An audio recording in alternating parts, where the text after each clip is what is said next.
మనకి భయం కదా మనందరికీ.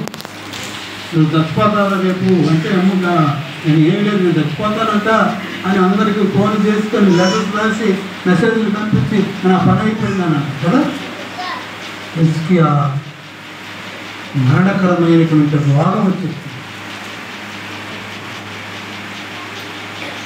అయితే ఆ విషయాన్ని ఆ వర్తమానాన్ని ఎవరు తెలియజేశారు? ఎవరు అంటే ఆమోజు కుమారుడైన చెప్పండి, ఆమోజు కుమారుడైన యెషయా, ఒక ప్రవక్త, ఒక పాత్ర.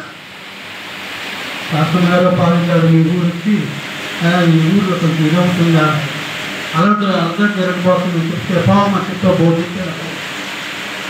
ఈ ఆమోజు కుమారుడైనటువంటి యెషయా హిజ్కియా దగ్గరికి వెళ్ళాడు. ఏదో నాకు జరిగింది, నాకు ఏదో మూడింది, వస్తున్నాడు ఏదో చెప్తాడు అని హిజ్కియా వచ్చే ప్రవక్తను చూసి భయపడిపోతున్నాడు.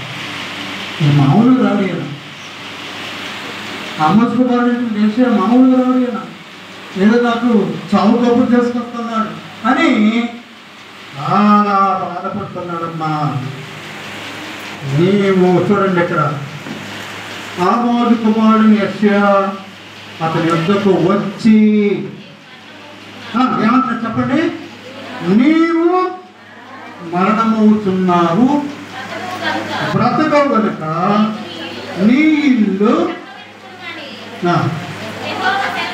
ఒక రాజుగారి దగ్గరికి ప్రవక్త వెళ్ళాడు, పాస్టర్ గారు వెళ్ళాడు, రాజుగారి దగ్గరికి పాస్టర్ గారు వెళ్ళారు. వెళ్ళి చచ్చిపోతావయ్యా